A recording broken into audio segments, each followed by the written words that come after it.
Welcome back to Steeped in Cinema, the podcast where we pair thought-provoking cinema with equally thought-provoking tea. We sip, we steep, and we dive into the heart of storytelling. I am your host, Brett Voyna, and I am joined once again by my lovely wife, Megan Voyna. Say hello to everybody, Megan. Hello to everybody. And it's Megan's birthday weekend. It's Megan Palooza. And my friends, we are going to be talking about the Wicked. I mean, you knew it was going to happen eventually. We've had a lot of people talking about this movie, requesting things, and just it was just time to get out there. We finally watched it, and it's just time to do it. But we're not going to be talking about, the flying monkeys and like just the pointed hats and the typical conversations of the music and all that, which is fantastic. But we are going to be honing our conversation lens, if you will, specifically on female friendship and the complicated nature of feminism all through the lens of Elphaba and Glinda and what it means to be labeled wicked. And of course, every great story needs a cup of tea, and today we are pairing this discussion with the Long Island Strawberry Green Tea. And I think that's for obvious, it's green, Dorothy. It's a quote from from Return to Oz. And just so you guys don't know, because you can't see us, but our teacups are green, our saucers are green, and our teapot is green. So we are greening it up. The Long Island Strawberry Green Tea is from our friends at the Ohio Tea Company, located at 5154 Fulton Road in Canton, Ohio. If you're in the local area, please stop down, check out their store, or visit them online at www.ohiotco.com. The Long Island Strawberry, papaya pieces, strawberry pieces, and green tea, friends. That's all that is in this particular blend. So we're going to be drinking this. How is your cup? Is it ready, my dear? Yes, it's absolutely delicious. Is it honey? Oh, she's British. She's so good. She's British on this episode today, friends. All right, my friends, grab your Long Island strawberry tea or your coffee or whatever you're drinking and join us as we prepare to get wicked.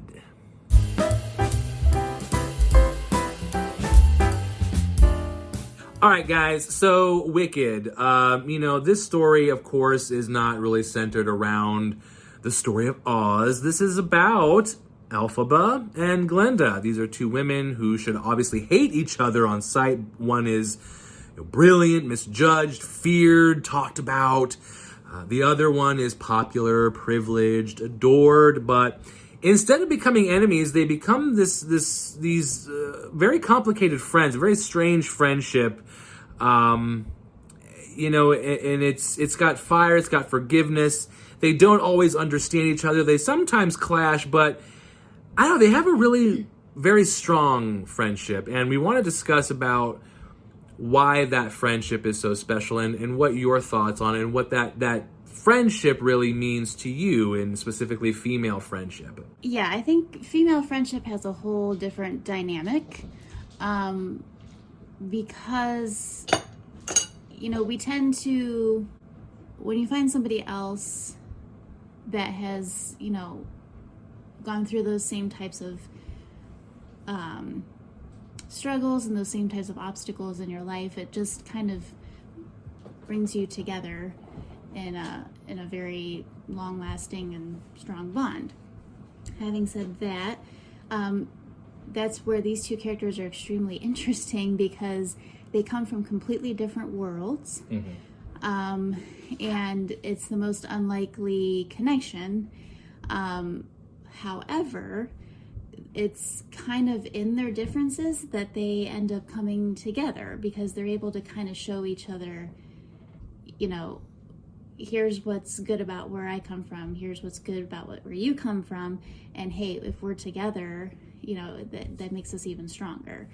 And I don't know, it was so cool to see these characters develop from enemies and not being able to understand where the other one is coming from to, this big pivotal moment where it's like, okay, are we going to continue doing what we're doing together, or do we have to go our separate ways again? And it just, I thought was a very interesting friendship to see unfold. Yeah, I mean, it's definitely one that, you don't predict in the typical setting of those types of worlds. The popular girl versus the one who's the outcast. It's, they are often even sometimes more mean to those types of characters, the popular type. But in this one, they have this very strange friendship that you just don't really predict. And what I want to get your specific viewpoint on before we go into other topics, because I think it's important to talk about it, is, the song Defying Gravity is a very popular song. It speaks to a lot of people on a lot of different levels. And it really has that ability, because it doesn't really matter what specific struggle or whatever personal thing you're going through. That song really has a way to touch people on a lot of different levels. And speaking to female friendship, in that scene, there is, this struggle between Elphaba is basically saying she's dipping out, and she's asking Glinda to come with her, and it's almost like Glinda wants to come with her, but she kind of feels like she can't come with her, and it's very emotional in that sense. So I just kind of wanted to get your standpoint on, in the sense of what we're discussing of friendship, how does that scene, in terms of its power, speak to you, and that song, and just seeing that struggle and the fight, they're holding her back and she's trying to go and letting her friend, the whole scene, just what are your emotions on that particular moment? Yeah, throughout that entire song, you're seeing Elphaba's major transformation. She's coming into her own. She's realizing that she, unfortunately, is alone. That, for reasons beyond her control, everyone has turned against her. And so she's reaching out to her one and only friend now to say, look, you know me, we're friends. Come with me and we can do amazing things together, and I don't want to do this alone. Unfortunately, Glinda is basically, I view it as she's just not as brave as Elphaba. She is one of the ones that is more comfortable staying where she knows. She's familiar with this. She still has the desire to work with the wizard, even though we know he's not a nice guy. She still wants that prestige. She still wants that life, and she's too afraid to take the leap and leave with her. Whereas Elphaba is the one that's, she's the rebellion. She's leading the rebellion. She's going against what everybody else is saying is right and is good, and even though she's done nothing wrong. So it's like, she's not evil, but she's being viewed as evil, and so, but she's gonna kind of own that, and she's, she knows what her beliefs are, and what she thought was gonna happen didn't happen, and she's holding on to her values and her beliefs in that, and saying, I'm not staying here. View me as you view me, but then I guess I have to go. So she's strong in her convictions. She just wants her friend with her. So that whole scene, to me, was just brilliantly filmed, because she goes from this kind of timid character, as she's literally walking up these steps in that, castle that they're in, and starting the song and kind of telling her, like, something's changed within me, and I don't know what it is, but like, I'm ready to move on now. And she goes from this timid character throughout this entire song to this massive force at the end. And when she realizes that she doesn't even have her friend Glinda, I view that as the ultimate moment where she basically becomes, I'm using air quotes, right, the Wicked Witch of the West. You know, she realizes, okay, I've got nobody left. So, you know, and she says it's me. Like, this is me now. So, I just thought that whole scene was so brilliantly done, to see her literally transform into this Wicked Witch of the West now. And the character that they forced her to be. Exactly. She never wanted to be this person. She was just trying to do what she thought was good. She was trying to save the animals and, you know, and let them have a voice, like literally let them have their voice. And she was just trying to do what she thought was what she was supposed to do. And she was manipulated into, you know, now being this person that everyone views as evil, and she literally did nothing wrong. So, you know, she just kind of accepts that, and okay, if that's how you see me, then I guess I have to go. But I love how it was filmed, because it literally, you see them walking up the steps together while she's describing all of this. You see them kind of midway through the song, they're kind of breaking away from each other, because Glinda's not really sure she wants to go with this. And then by the end of the song, she's literally in the sky above everybody. And she has now, like, accepted who she now has to be, and has literally, I feel, found her own voice. Like, she was speaking for the animals and trying to help the animals, but she has found her own voice in doing that. And it's one of my favorite scenes, because you can literally see, it's like you can hear it in the song. There's like the little part right before her, I always call it the war cry at the end.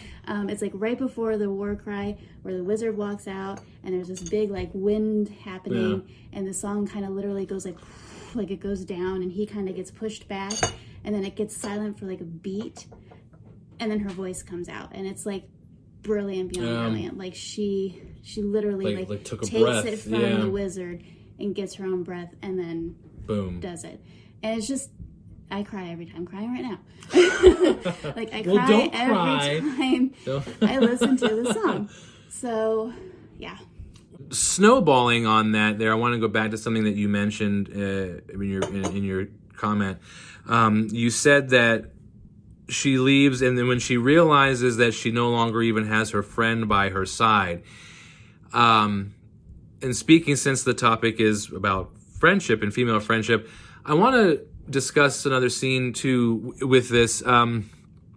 And for anyone who's listening, and for anybody who can relate to Elphaba's character about being, you know, the outcast, the oddball, the one who's looked at differently, you know, especially in the school setting. You know, I myself, growing up in school, was sort of that person, dealt with the bullies and all that. And the scene where they have their dance together, and that, I feel, is a very emotional scene, because if you are that person and you finally do find that one friend that just sort of allows you to be who you are, allows you to be weird, allows you to express yourself the way that you want, and when you find that person, you feel sort of like, hey, maybe I'm not by myself. So my question then to you is, considering that dance moment and considering how much of a friend Glinda meant to Elphaba, not just, hey, we're just buddies in school, but she was an important friend. She was the first friend, the first real friend, the only friend. And she asked her, when she asks her to come with her, and she says kind of like, no, I can't. Do you feel that that moment, not just being manipulated by the wizard or being used to take the fall of the pets or the animals and all that, I mean, that's one thing, but do you think that this was my one person and she's not coming with me? That dance scene showed their very real connection that obviously wasn't evident to either one of them until that very moment. And so it's like in that moment that you see how deeply they care about each other. they've been kind of fighting that feeling the whole time. And they've been sort of, like, there's no way I can get along with a person that's this different from me kind of thing. Like, I can't even believe I have to, like, be in a room with you and, what's going on. And then, Elphaba walks into that room and literally everybody is looking at her as if she's just the strangest thing they've ever seen. Got the weird hat, they're all making fun of her, making fun of it.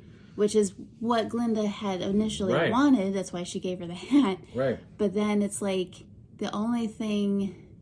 I love that scene so much because Elphaba doesn't necessarily... I mean, it bothers her. It obviously bothers her.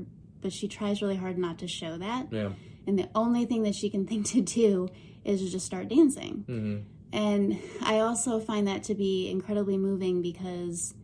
that's kind of what dance has always been to me. It's a form of communication when there's like nothing else to say. Right. So this is how you express yourself. And that's why dance has always been so important to me, because it is a way to express yourself that no other thing in this world can express in that same way. So she just dances, and she in that moment does not care. Right. She knows they're all staring at her anyway, so she might as well just be her. Right.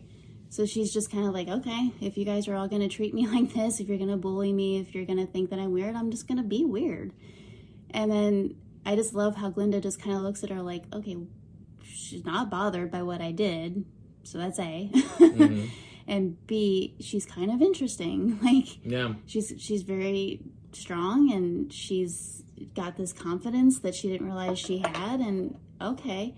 And then that beautiful moment where she just starts doing the same moves as her and kind of mirroring her with the hands and the little wave and everything. And it was just like, I think they just both kind of realized that for all each other's faults that they were seeing in each other, I think they both realized that none of that mattered. Like they could really join forces and be pretty incredible together. They didn't have to fight for that prestige and for that honor. They could do it together.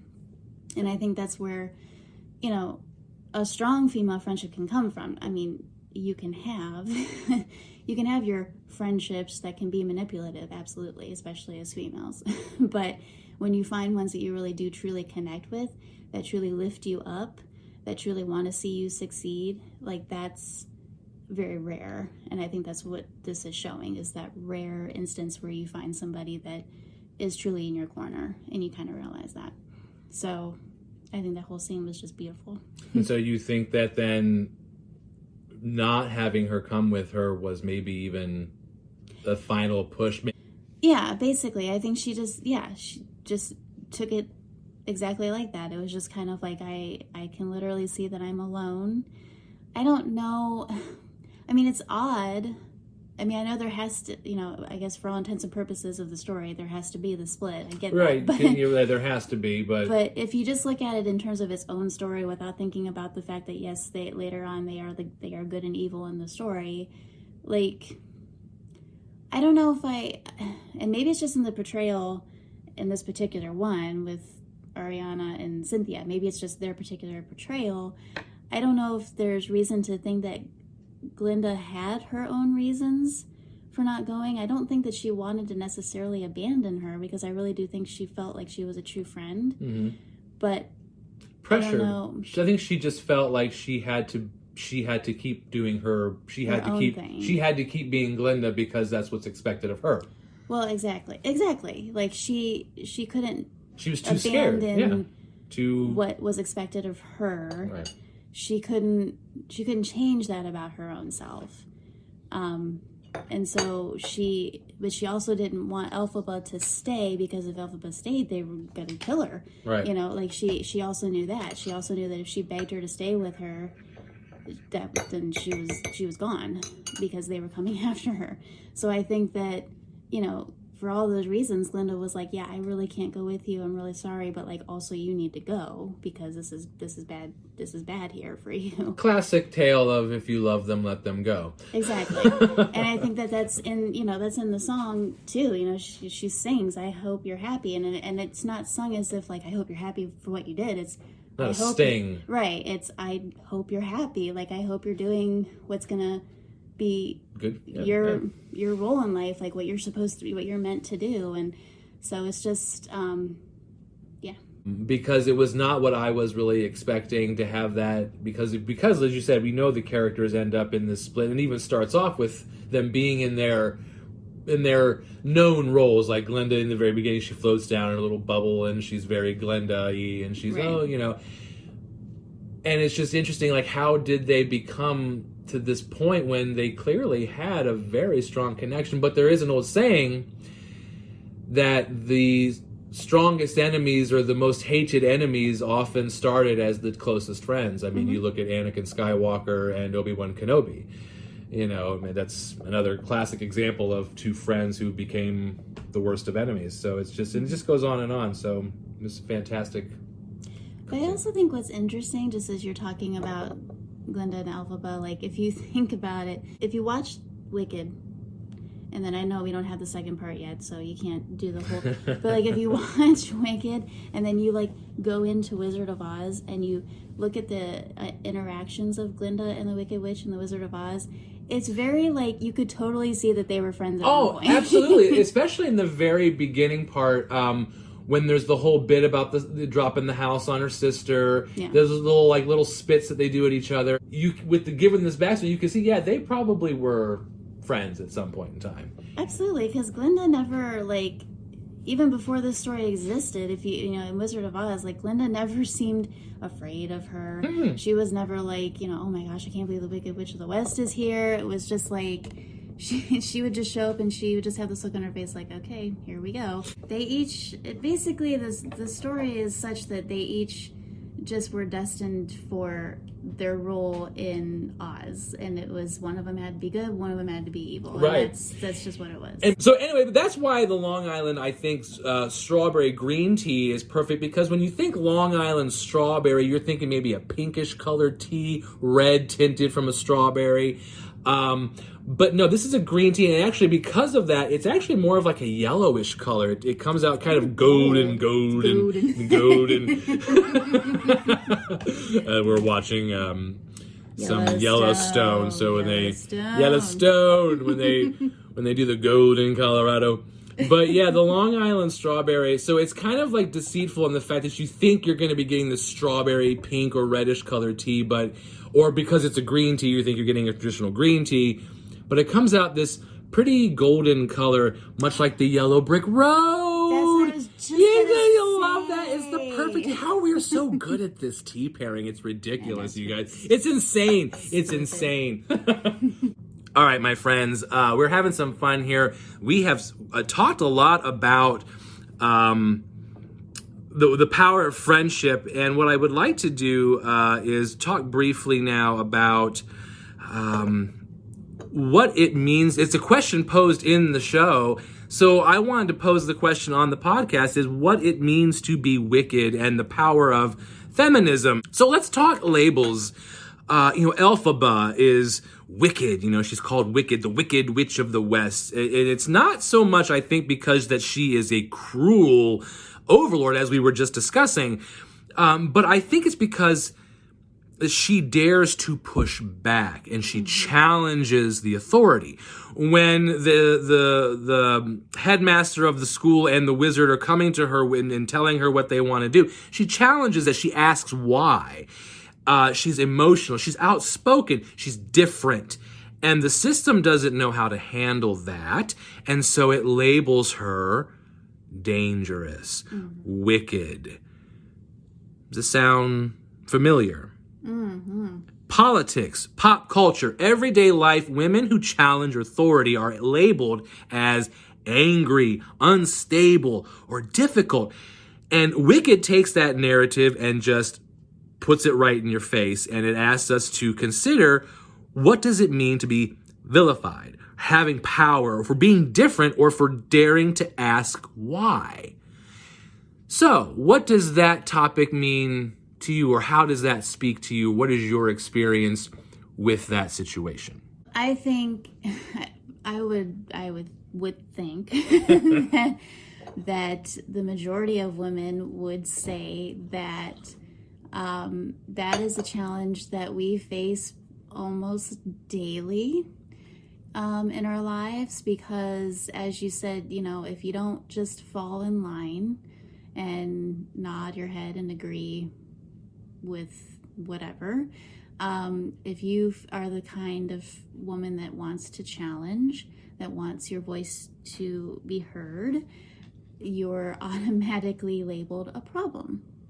So I have been met with those challenges very much so, even in my professional life. Like there's always this kind of wall, because I'm not terribly outspoken to the point of getting in trouble, but I have been finding my voice more and more. I think the older I get, the more I start to see through some things that, while I'll still remain very professional about it, I am okay with voicing my very strong opinions on it. And I can tell sometimes those are well received, sometimes not so much. And so I think that, that is fully embodied in Elphaba's character, where, maybe at first, when she first gets there and she's getting met with all these, disapprovals and, misunderstandings, and she doesn't really know even why she's there. She didn't expect to be there. She was just there with her sister. It's like, what am I even doing here? And then as she starts to kind of find her confidence and starts to kind of say, actually, I do have something to say. I do have opinions. This is wrong, and I'm going to make it right. Then you see that positive change in her, and then you see a negative change around her. Right. So that's incredibly difficult to deal with, and that is something that women, unfortunately, are still met with. I mean, even, in the highest of, levels in any profession or whatever, I think women still feel vulnerable because, you're not allowed to be emotional. You're not allowed to voice opinions against the majority. You're not, it's just not expected, unfortunately. And so, like, as I said, and if you do, you're labeled as we gotta, she's an issue. We gotta deal with her. Right. How are we gonna deal with her? And in Elphaba's case, dealing with her meant we're gonna turn everybody against her. And that's something, unfortunately, we're, seeing in our society today. We're turning everyone against women who are standing up for themselves. So my question is, do you think that perhaps part of the reason this happened to Elphaba is because perhaps maybe the headmaster and also the wizard, because, we know the wizard is not exactly the most morally correct guy, ethically right all the time. He's got some issues. And do you think perhaps maybe they felt threatened by Elphaba's power? Like, hey, she's going to come along and maybe challenge our position, maybe overthrow us and take over. So maybe we have to get rid of her. And this is kind of how we're going to use her and dump her. Absolutely, I do. I think they didn't realize how powerful she actually was till she got there and did what she did. And it's just very unfortunate because she was obviously very manipulated. She was going to Oz thinking she was on a quest to help these animals, and in turn did the exact opposite. And so not only did they manipulate her and then feel threatened by her, so therefore needed to eliminate her, but they, turned everyone against her and made her out to be like it was her, almost like it was her idea. Like it was her idea to turn those monkeys into flying monkeys. Like look what she did. Oh my God, like it's crazy. Yes. Right, like can't let them think that we did this. So look what Elphaba did, guys. Oh flying monkeys. So evil. Randomly. Right, like it was just so ridiculous all the way around for poor Elphaba, who thought she was actually going there to help them. So, and I think that's just very indicative of, things that we are seeing right now. These people in power that do ridiculous things because they just feel very threatened, and that's just the bottom line. They don't like that there's somebody out there that's clearly better than them. So instead of joining forces and creating positivity with it, let's just destroy it. Well, I said what I said. And on that note, I'm going to have a sip of tea. Are you enjoying the Long Island strawberry green tea of the East, of the West? I am. This is like my second-ish cup. Second-ish? I think I've had 3. And we're going to drink this whole pot. It's really getting good. Yeah. Okay, my friends, we're going to lighten things up here. We've been talking about some really heavy, deep topics as we do here at Steeped in Cinema. But we are going to lighten the mood with some trivia. And I've got 5 questions for you guys that are based on Wicked and the Land of Oz. So, Megan, are you ready to play some Steeped in Cinema trivia? Sure. All right, good. Here we go. Let's get our thinking caps on, friends, with question number 1. In Wicked, what is the name of the university that Elphaba and Glinda attend?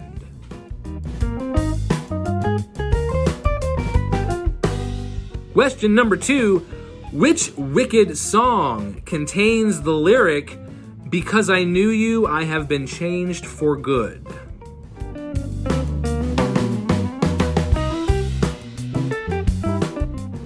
Question number 3, in the novel Wicked, what political group or affiliation is Elphaba secretly connected to?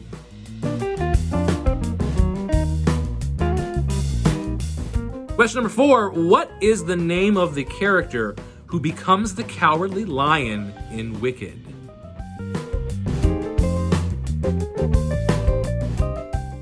And finally, question 5, who is the author of the original novel that inspired the musical Wicked?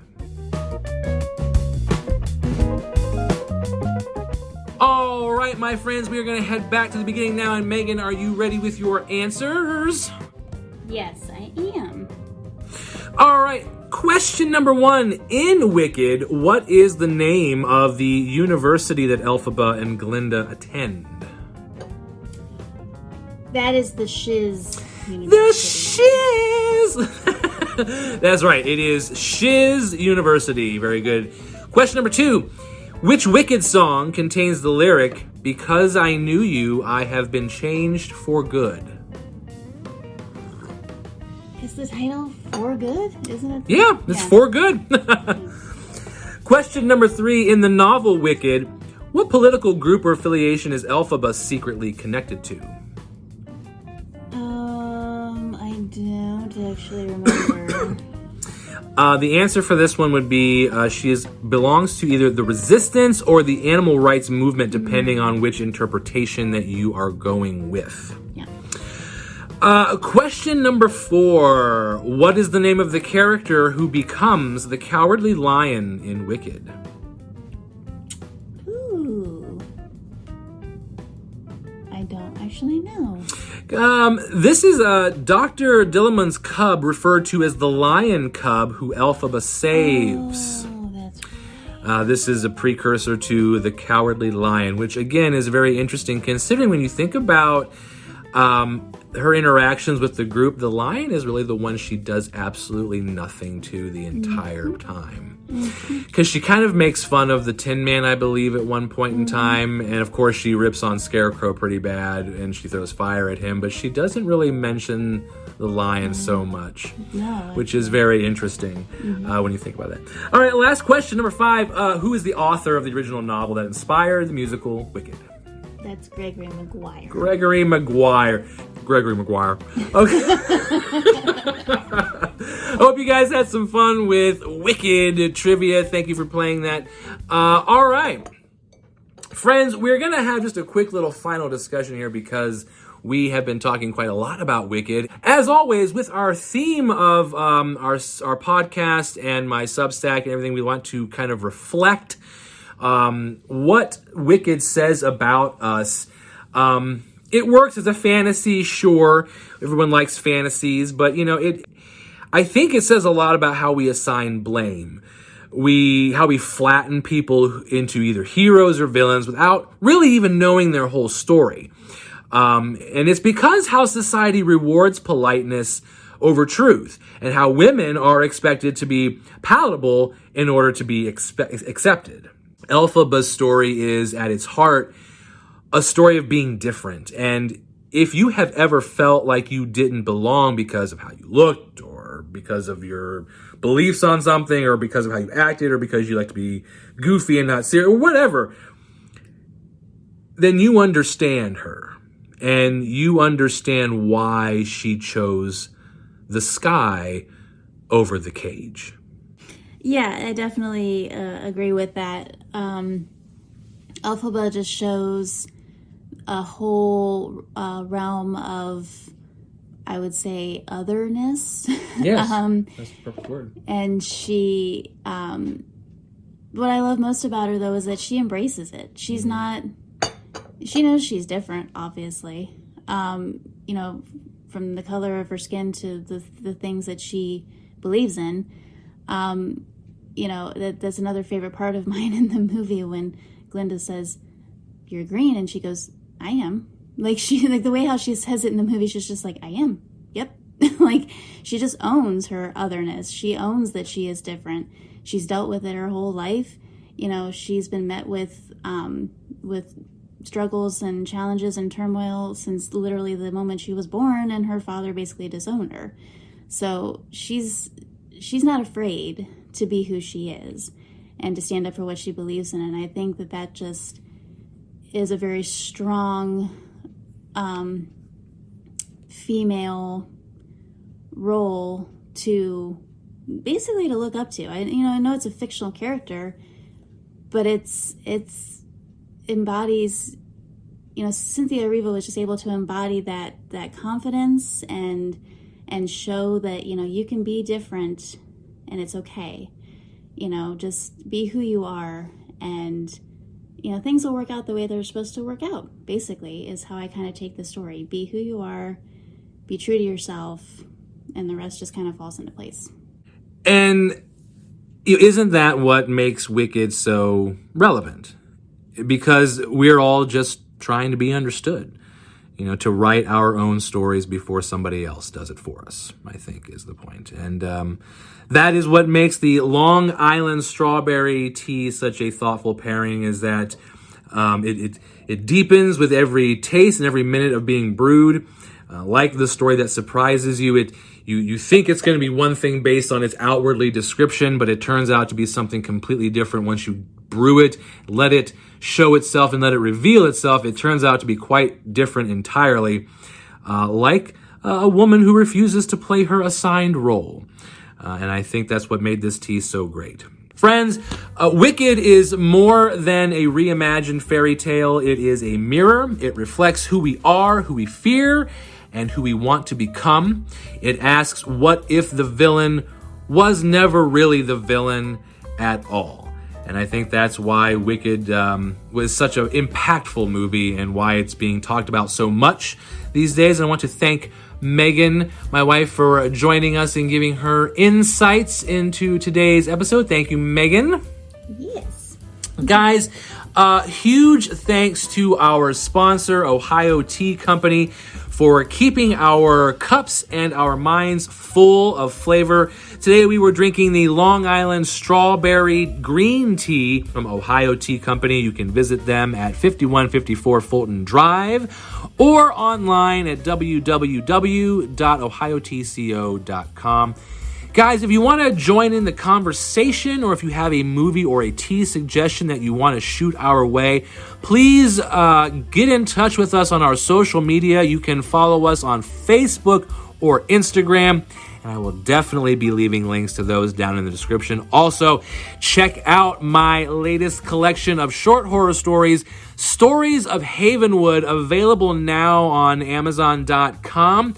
I will drop a link down to that book for you as well in the description. Guys, thank you so much for listening. If you enjoyed this episode, please subscribe to Steeped in Cinema on your favorite podcast platform.